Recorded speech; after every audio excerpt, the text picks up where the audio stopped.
ఆడవాళ్ళు స్నానం చేస్తుంటే రాళ్ళు ఇసిరేస్తారేంటి?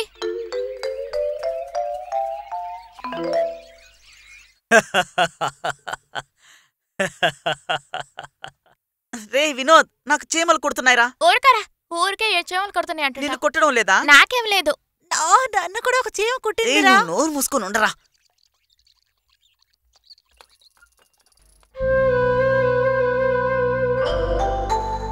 రండ్రా, మనం వెళ్ళిపోదాం. మా ఇంట్లో తెలిస్తే అంతే సంగతులు. రండి వెళ్దాం.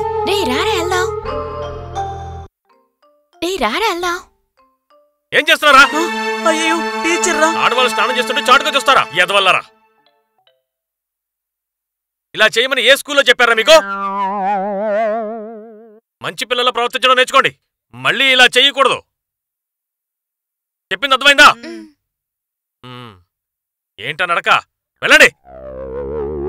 తిన్నగా ఇంటికి వెళ్ళాలి.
బండరాయైనా నువ్వేదో పుణ్యం చేసుకున్నావు.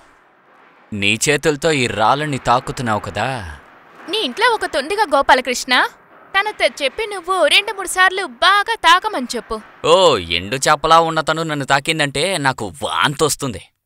అయితే మీ ఇంట్లో 3 పిల్లలు తిరుగుతూ ఉన్నారే, వాళ్ళు పక్కింటోడి పిల్లలా? గోపాల్, చెప్పేది విని వద్దు. సుశీలతో పెట్టుకుంటే నీ గతి అదో గతే. అందరితో మాట్లాడినట్టు తనతో మాట్లాడుకు. దీని వెనకాల ఓనర్ ఉన్నారన్న ధైర్యంతోనే ఇలా మాట్లాడుతుంది. అప్పుడైతే నువ్వు ఒక పని చెయ్యి. ఓనర్ గారితో చెప్పి నువ్వు నన్ను ఉంచుకో చూద్దాం.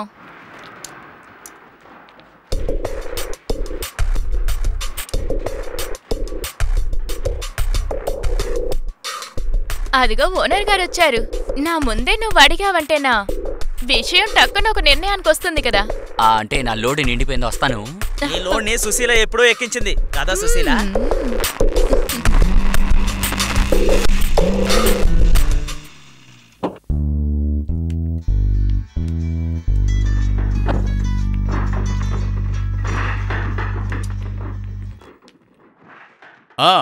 జోసెఫ్ అన్నా, చెప్పండి. ఎన్ని లోడ్లు కావాలన్నా నేను ఇస్తాను. ఆ బిల్లు కొంచెం త్వరగా అయ్యేలా చూడండి. నీళ్లలోనే కదా రాళ్ళు వేస్తున్నాం. సరే సరే, నేను ఫోన్ చేస్తాను. ఓకే. విషయం ఏంటి ఓనర్ గారు? ఈ మధ్య నన్ను పట్టించుకోవడమే లేదు.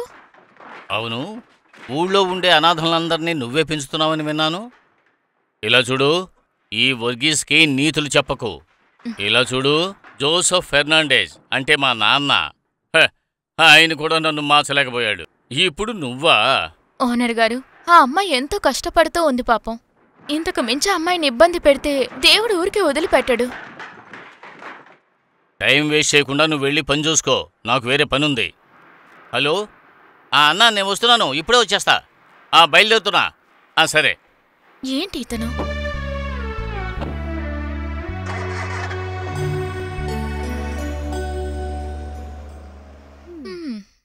ఇలా చూడండి గోపాలన్నయ్య, పొద్దున్నుంచి నడిచి నడిచి కాలంతా ఒకటి నొప్పిగా ఉంది. వంగి పని చేయకుండా 4 డబ్బులు సంపాదిస్తుందని ఊరు వాళ్ళంతా అనుకుంటున్నారు. ప్రతి ఒక్కళ్ళ వెనకతలా 1000 సార్లు తిరిగితే గాని డబ్బు దొరకటం లేదు. అక్క రావడం చూసారనుకో, అటు నుంచి అటే వెళ్ళిపోతారు. దానికి వాడిని వెతికి కనిపెట్టాలి. వెతికి కనిపెట్టడంలో మీరు చాలా గొప్పవాళ్ళు కదా. గోపాలన్నయ్య, బిజినెస్ ఇప్పుడు లాస్లో ఉంది. ముందులా కాదు, బ్యాంక్లో ఇప్పుడు చాలా డబ్బిస్తున్నారుగా, అందుకని నా వడ్డీ పోయింది. ఏంటి వాసంతి, బ్యాంకుకి వెళ్ళి లోన్కి అప్లికేషన్ పెడితే మనం చచ్చాకే పాస్ అవుతుంది.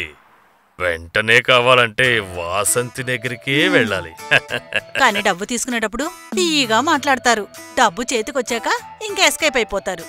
వీళ్ళందరినీ ఇలాగే వదిలిపెడితే నేను నడు రోడ్లో కూర్చోవలసిందే. ఆ గోపాలన్నయ్య, నీ బంధువులు ఎక్కడున్నారు? ఎక్కడుంది బంధువు? అలాంటి వాళ్ళు ఎవరున్నారబ్బా? మీరొక అందగతిని ఇక్కడ పెట్టుకున్నారు కదా, తనే. ఓ, ఆ అమ్మాయా? ఎవరికి తెలుసు? నీకు నా గురించి తెలుసు కదా, నేను ఎలాంటి వాడినో. నాకు తెలుసు, అందుకనే అడిగాను. ఆ అమ్మాయి మతి స్థిమితం లేనమ్మాయి. జరగని జరగని. నువ్వు చిలిపిదానివి. రాను రానన్నా మీకు ఆడపిచ్చి పట్టినట్టుగా ఉంది. అవునరా, ఇలాంటి విషయాల్లో నాకు కూడా కొంచెం పిచ్చెక్కువే. నాకదే అర్థం కావడం లేదు. సుశీల ఉండగా ఆ అమ్మాయి మీద ఆశ ఎందుకు మీకు? సుశీల నెంబర్ 1 అమ్మాయి, అందులో ఏ సందేహం లేదు. కానీ తనకు కొంచెం వయసు అయిపోయింది. ఏదేమైనా ఆ అమ్మాయి అసలు స్నానమే చేయదు కదా, అలాంటిది.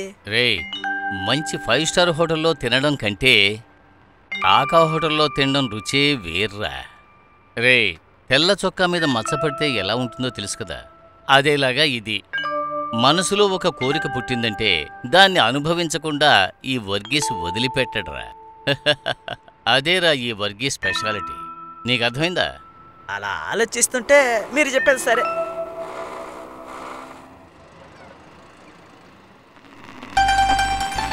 ఈ పిల్లకి 100 ఏళ్లుగా మనం ఇలా చెప్పామో లేదో అదిగో వచ్చేసింది.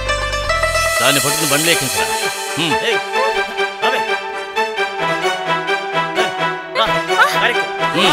గట్టిగా పట్టుకో, ఎక్కించు.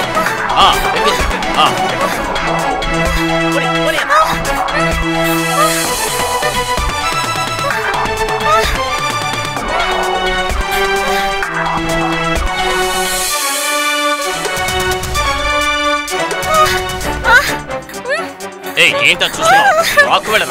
లాక్కెళ్ళి లోపల తీసుకెళ్ళి. ఎవరి కళ్ళలోనూ పడకూడదు. ఎవరికైనా విషయం తెలుస్తుందంటే అంతే. మనుషులను ప్రశాంతంగా బతకనివ్వరు. తీసుకెళ్ళరా లోపలికి. రావే.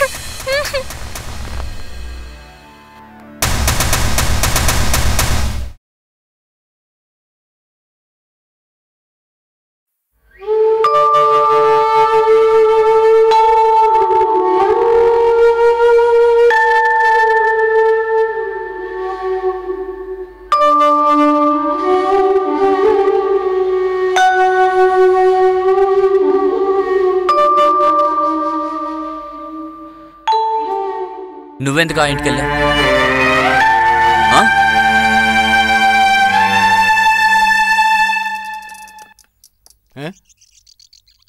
ఏదో ఎత్తుకుపోవడానికి వచ్చింది, నేను తరివేశాను. అన్నా, నీ ఓనర్కి చెప్పు పాపాలు అక్రమాలు చేయొద్దని, మమ్మల్ని బానిసలుగా మార్చేద్దని చెప్పండి. ఏదో ఒకరోజు ఆయన చేసిన పాపాలు ఆయన దగ్గరికి వచ్చి చేరుకుంటాయి.